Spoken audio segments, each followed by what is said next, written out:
அனைவருக்கும் வணக்கம். Easy lecture channel உங்களை மிகவும் அன்புடன் வரவேற்கிறது. இன்றைக்கி நம்ம இந்த வீடியோவில் டிஜிட்டல் சர்க்யூட்ஸில் ஏசின்க்ரோனஸ் கவுண்டர் டாப்பிக்கை ஸ்டார்ட் பண்ண போகிறோம். ஸோ இது வந்து ஒரு இன்ட்ரோடக்டரி கிளாஸுங்கிறதுனால பேசிக்காக நிறைய விஷயங்கள் நிறைய இன்ஃபர்மேஷன் இதில் டிஸ்கஸ் பண்ணுற மாதிரி இருக்கும்.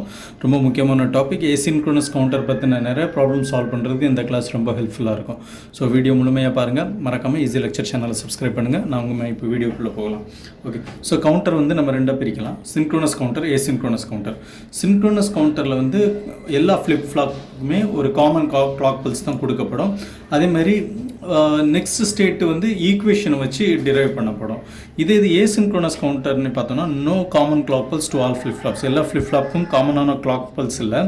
ஒரு ஃப்ளிப் ஃப்ளாப்போட அவுட்புட் இன்னொரு ஃப்ளிப் ஃப்ளாப்பை ட்ரிகர் பண்ணுற மாதிரி அமையும். ஓகே, ஸோ இது வந்து பேஸ்ட் ஆன் டாக்லிங் ஆப்ரேஷன் நடக்குது. அதனால் டாக்லிங் ஆப்ரேஷனில்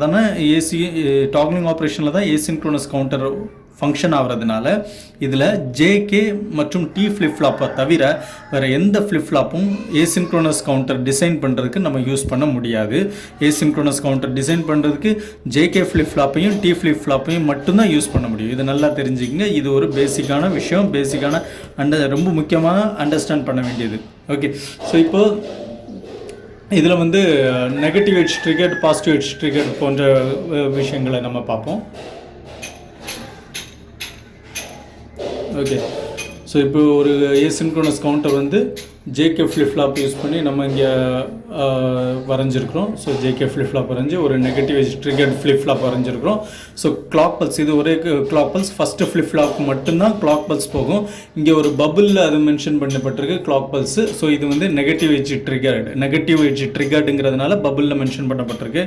தென் இந்த ஃபஸ்ட்டு ஃப்ளிப் ஃப்ளாப் ஃப்ளிப் ஃப்ளாப்போட அவுட்புட் QA இருக்கு இல்லையா, அது அடுத்த ஃப்ளிப் ஃப்ளாப்க்கு கிளாக் பல்ஸாக அமையும். அதையும் நெகட்டிவ் எட்ஜ் ட்ரிகரில் தான் நம்ம கனெக்ஷன் கொடுத்துருக்குறோம். அதே மாதிரி தான் இந்த பி ஃப்ளிப் ஃப்ளாப்போட அவுட்புட் QB அடுத்த சி ஃப்ளிப் ஃப்ளாப்புக்கு ட்ரிகரிங்காக அமையும், நெகட்டிவ் எட்ஜ் ட்ரிகரிங்காக அமையும். அடுத்தது சி ஃப்ளிப் ஃப்ளாப்போட QC அவுட்புட் டி ஃப்ளிப் ஃப்ளாப்புக்கு கிளாக் பல்ஸாக அமையும், negative edge trigger clock pulse அமையும். ஸோ கிளாக் பல்ஸை வந்து நம்ம பபுள் வச்சு, அதாவது ஒரு இன்வெர்ட்டர் வச்சு கனெக்ட் பண்ணியிருப்போம். ஸோ இதுதான் இதோட மீனிங். ஓகே, ஸோ இப்படி இருக்கிற பட்சத்தில் நமக்கு இதோட அவுட்புட் எப்படி வரும், அந்த ட்ரிகரிங் ஆகிற டைமில் நெகட்டிவ் எட்ஜ் ட்ரிகரிங்கிறதுனால நெகட்டிவ் கிளாக் பல்ஸோட நெகட்டிவ் பல்ஸ் வர்ற டைமில் ட்ரிகர் ஆகும்னா அது இருக்கிற அவுட்புட்லேருந்து, அது இருக்கிற ஸ்டேட்லேருந்து டாகல் ஆகும். அதுதான் இதோட மீனிங். இப்போ ஃபஸ்ட்டு ஃப்ளிப் ஃப்ளாப்போட output QA, second flip flop B flip ஃப்ளாப்போட அவுட்புட் QB, அடுத்த ஃப்ளிப் ஃப்ளாப்போட அவுட்புட் QC, அடுத்த ஃப்ளிப் ஃப்ளாப்போட அவுட்புட் QD. ஓகே, ஸோ QAவோட வேவ்ஃபார்ம், QBயோட வேவ்ஃபார்ம், QCயோட வேவ்ஃபார்ம், QDயோட வேவ்ஃபார்ம் இங்கே இப்படி இருக்குது. இப்போ ஃபஸ்ட்டு நம்ம கொடுக்குறது QA ஃப்ளிப் ஃப்ளாப்புக்கு, ஃப்ளிப் ஃப்ளாப்புக்கு கிளாக் பல்ஸ் நம்ம கொடுத்தோம். Negative edge triggered clock pulse கொடுக்குறோம். அதனால நெகட்டிவ் எட்ஜ். ஸோ இது ஒரு கிளாக் பல்ஸ். அப்படின்னா இந்த ஃபாலிங் எட்ஜ் இருக்கு இல்லையா, இது ரைசிங் எட்ஜ், இது ஃபாலிங் எட்ஜ். இந்த ஃபாலிங் எட்ஜை தான் நெகட்டிவ் எட்ஜ்னு சொல்லுவோம், இந்த ரைசிங் எட்ஜை பாசிட்டிவ் எட்ஜ்னு சொல்லுவோம். ஸோ ஒரு ஃப்ளிப் ஃப்ளாப்பில் ஒரு கம்ப்ளீட் பீரியட், ஒரு கிளாக் பல்ஸ்னால் இது ஒரு கம்ப்ளீட் பீரியட் அப்படின்னு சொல்லப்படுது. ஸோ இந்த கம்ப்ளீட் பீரியட் இருக்கு இல்லையா, இதுதான் ஒரு கிளாக் பல்ஸ். ஸோ ஒரு கிளாக் பல்ஸோட டியூரேஷன் இங்கேருந்து இங்கே வரைக்கும், அடுத்த கிளாக் பல்ஸோட டியூரேஷன் இங்கேருந்து இங்கே வரைக்கும், அடுத்த கிளாக் பல்ஸோட டியூரேஷன் இங்கேருந்து இங்கே வரைக்கும். ஸோ ஒவ்வொரு கிளாக் பல்ஸ்லேயும் ஒரு பாசிட்டிவ் எட்ஜ் இருக்கும், நெகட்டிவ் எட்ஜ் இருக்கும்.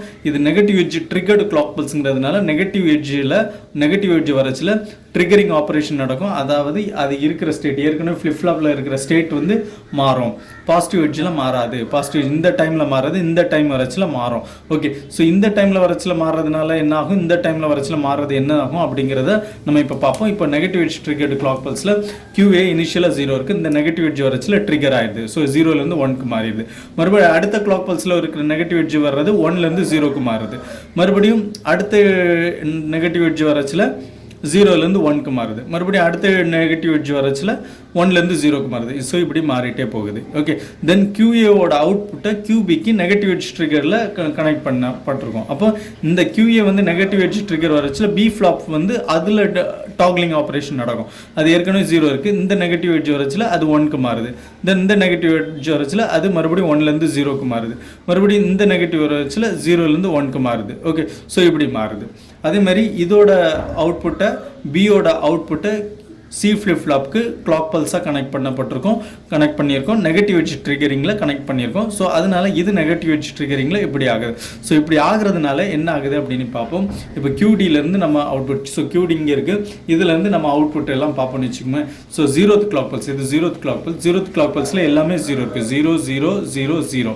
Okay, so 0 0 0 0. அடுத்தது ஃபஸ்ட்டு கிளாக் பல்ஸில் இது 0 இது 0 இது 0 இது 1.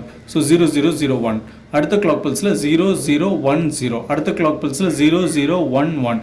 அடுத்த கிளாக் பல்ஸில் 0 1 0 0 0 1 0 1 0 1 1 0 0 1 1 1 1 0. ஸோ இங்கே தான் இந்த டி ஃப்ளிப் ஃப்ளாப் வந்து இந்த நெகட்டிவ் எட்ஜ் ட்ரிகர் இந்த நெகட்டிவ் எட்ஜில் தான் இது ட்ரிகர் ஆகுது. ஓகே, டாகிள் ஆகுது.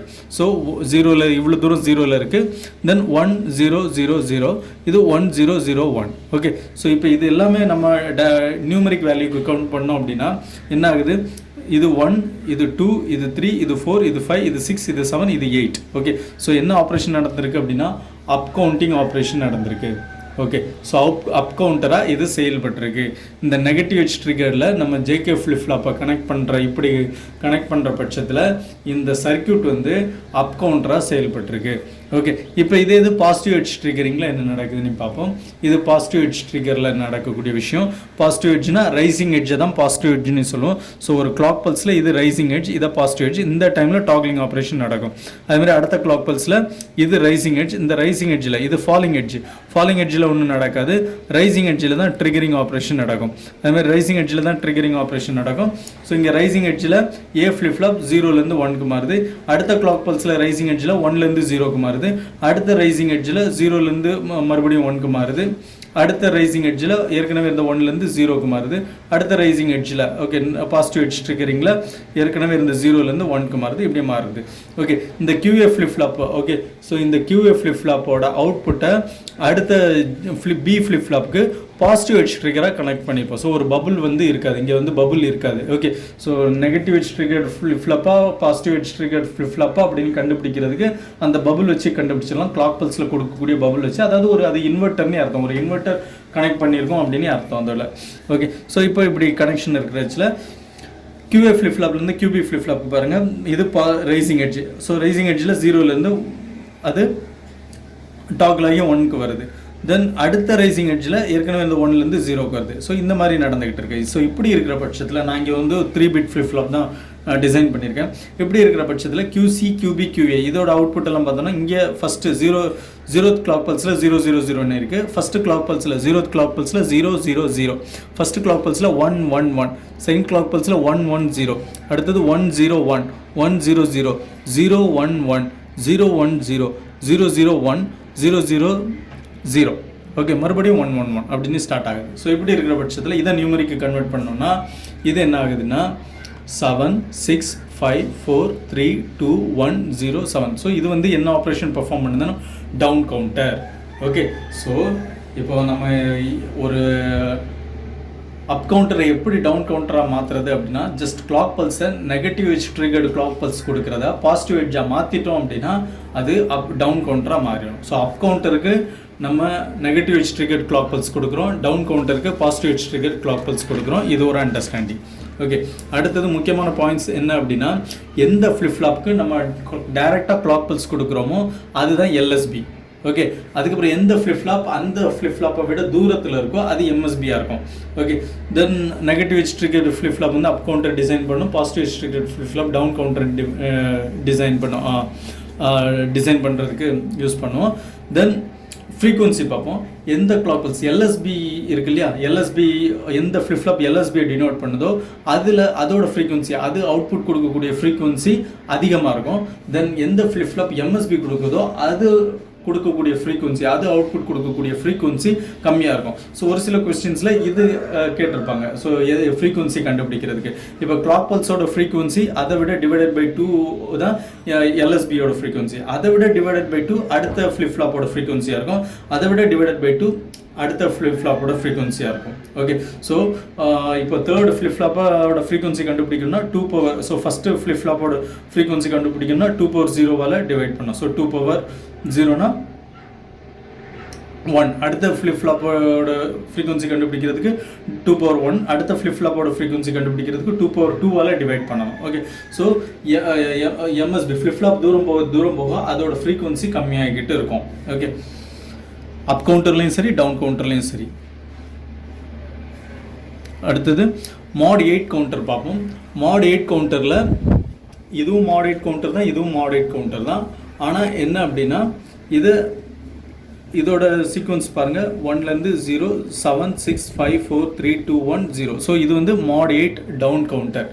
இது சீக்வன்ஸ் எப்படி இருக்குன்னா 0 1 2 3 4 5 6 7 மறுபடியும். ஸோ இது மாட் 8 அப் கவுண்டர். இதை என்ன சொல்கிறோம், 8 யூனிக் ஸ்டேட்ஸ் இருக்குது, அதனால மாட் 8 கவுண்டர்னு சொல்கிறோம். ஓகே, 8 ஸ்டேட் இருக்கு இல்லையா, எப்படி 0 0 1 2 3 4 5 6 7. ஓகே, 0லேருந்து 7 வரைக்கும் மொத்தம் 8 இண்டிவிஜுவல் ஸ்டேட் இருக்குது, யூனிக் ஸ்டேட் இருக்குது. அதனால் இதை மாட் 8 கவுண்டர்னு சொல்லுவோம். ஸோ இதை வந்து 3 பிட் கவுண்டர்னு சொல்லலாம். ஏன்னா 2 பவர் 3 இருக்குல்ல, மொத்தம் 3 ஃப்ளிப் ஃப்ளாப் தேவைப்படும் இந்த கவுண்டரை டிசைன் பண்ணுறதுக்கு. ஸோ 3 ஃப்ளிப் ஃப்ளாப்லையும் எல்லா பாசிபிள் ஸ்டேட்டுமே அதில் வந்துடும். ஓகே, ஸோ அதனால் இதை 3 பிட் கவுண்டர்னு சொல்லலாம், மாட் 8 கவுண்டர்னு சொல்லலாம். ஓகே, இப்போது இப்படி கனெக்ஷன் கொடுத்தா தான், அதாவது ஒரு அவுட்புட்டில் இப்போ ஏ ஃப்ளிப் ஃப்ளாப் இருக்குன்னா அதோட அவுட்புட் QAலேருந்து எடுத்து அடுத்த ஃப்ளிப் ஃப்ளாப்புக்கு கிளாக் பல்ஸில் நெகட்டிவ் எட்ஜில் கொடுத்தா தான் அதை அப் கவுண்டராக ஆக்ட் ஆகணுமா? QA பார்லேருந்து எடுத்தால் அதை கவுண்டராக ஆக்ட் பண்ண வைக்க முடியாதானா? கண்டிப்பாக அதுவும் ஆக்ட் பண்ண வைக்க முடியும். ஸோ அந்த காம்பினேஷன் நமக்கு தெரிஞ்சிக்க வேண்டியது அவசியமாக இருக்குது. ஓகே, எப்போவுமே இதில் வந்து ஜென்ரல் கான்செப்ட் என்னென்னா, ஆப்போசிட் சைனில் இருந்துச்சுன்னா அது அப் கவுண்டராக ஆக்ட் ஆகும், சேம் சைனில் இருந்துச்சுன்னா அது டவுன் கவுண்டராக ஆக்ட் ஆகும். ஓகே, அதாவது ஆப்போசிட் சைன்னா என்னென்னா, ஒரு QA வந்து ப்ளஸ் சைன் வச்சுக்குவோம், அது கொடுக்குற பல்ஸ் வந்து அடுத்த ஃப்ளிப் ஃப்ளாப்க்கு கிளாக் பல்ஸில் பபுள் வச்சு கனெக்ட் பண்ணுறோம். பபுள் இருந்துச்சுன்னா அதை நெகட்டிவ் சைன்னு கன்சிடர் பண்ணுவோம். அப்போ QAங்கிறது ப்ளஸ் சைன், பபுள் இருக்கிறது நெகட்டிவ் சைன். ஸோ இப்போ இது ரெண்டும் ஆப்போசிட் சைனில் இருக்குது. ஆப்போசிட் சைனில் இருக்கிறதுனா அது அப் கவுண்டராக ஆக்ட் ஆகும். ஓகே, ஸோ இங்கே clock pulse negative edge triggered, then QA இது பாசிட்டிவ், QA வந்து பாசிட்டிவ், பபுள் இது வந்து negative. Okay, so opposite sign. மறுபடியும் QB பாசிட்டிவ், பபுள் இருக்குது, ஸோ இது நெகட்டிவ், ஆப்போசிட் சைன். இந்த opposite sign negative and positive காம்பினேஷனில் வர்றது சர்க்யூட் வந்து அப் கவுண்டர் டிசைன் பண்ணணும். இதே இது சேம் சைனாக இருந்துச்சுன்னா அது வந்து டவுன் கவுண்டர். இங்கே QA பாசிட்டிவ், பபுள் இல்லை, கிளாக் பல்ஸில் பபுள் இல்லை, அப்போ இதுவும் பாசிட்டிவ், அப்போது same sign, so down counter act பண்ணும். அப்போது நம்ம இதை வந்து இப்போ இந்த இடத்துல பாருங்கள், இந்த சர்க்யூட்டில் இது நெகட்டிவாக இருக்குது. QA பார்லேருந்து எடுக்கிறோம், பார்லேருந்து காம்ப்ளிமெண்ட்லேருந்து எடுக்கிறதுனால இது நெகட்டிவ். தென் இங்கே கிளாக் பல்ஸ் வந்து பபுள் இல்லை, அப்போ பபுள் இல்லாததுனால பாசிட்டிவ். ஸோ இது நெகட்டிவ் இது பாசிட்டிவ்ங்கிறதுனால ஆப்போசிட் சைன்ங்கிறதுனால இதுவும் அப் கவுண்டராக ஆக்ட் ஆகும். ஸோ கிளாக் பல்ஸ் வந்து negative edge triggered clock pulse கொடுத்து தான் அப் கவுண்டர் டிசைன் பண்ணணுமா? அப்படி கிடையாது. Positive edge triggered clock pulse மூலமாகவும் நம்மளால் அப் கவுண்டர் டிசைன் பண்ண முடியும். ஆனால் விஷயம் என்னென்னா, தென் ப்ரீவியஸ் ஃப்ளிப் ஃப்ளாப்லேருந்து நம்ம ட்ரிகரிங்க்கு எடுக்கிற பல்ஸ் வந்து காம்ப்ளிமெண்ட் அவுட்புட்லேருந்து எடுக்கணும். ஓகே, ஸோ இது ஒரு முக்கியமான விஷயம். அடுத்தது N ஃப்ளிப் ஃப்ளாப் யூஸ் பண்ணோன்னா அதை N பிட் கவுண்டர்னு யூஸ் சொல்கிறோம், அல்லது மாட் 2 பவர் N கவுண்டர்னு சொல்கிறோம். ஸோ இதுதான் இப்போ மாட் 8 கவுண்டருக்கு நம்ம பார்த்தோம். ஓகே, ஸோ இதெல்லாம் ஏசிங்க்ரோனஸ் கவுண்டரில் பேசிக்காக தெரிஞ்சிக்க வேண்டிய விஷயங்கள். இதை பற்றின அண்டர்ஸ்டாண்டிங் இருந்தால் நிச்சயமாக கவுண்டர் ரிலேட்டட் ப்ராப்ளம் வந்து நம்மளால் சால்வ் பண்ண முடியும். இன்னும் ஏசிங்க்ரோனஸ் கவுண்டர் பற்றி இன்னும் அண்டர்ஸ்டாண்ட் பண்ணிக்க வேண்டிய, அதாவது மாட் கவுண்டர்ஸ் பற்றி அண்டர்ஸ்டாண்ட் பண்ணிக்க வேண்டிய விஷயங்கள் இருக்குது. அதை பற்றின விளக்கங்கள் அடுத்த வீடியோவில் நம்ம பார்ப்போம். ஏதாவது டவுட் இருந்தால் கமெண்ட் பாக்ஸில் தெரிவிங்க. மறக்காமல் ஈஸி லெக்சர் சேனல் சப்ஸ்கிரைப் பண்ணுங்கள். மீண்டும் மற்றும் ஒரு வீடியோவில் சந்திப்போம். நன்றி, வணக்கம்.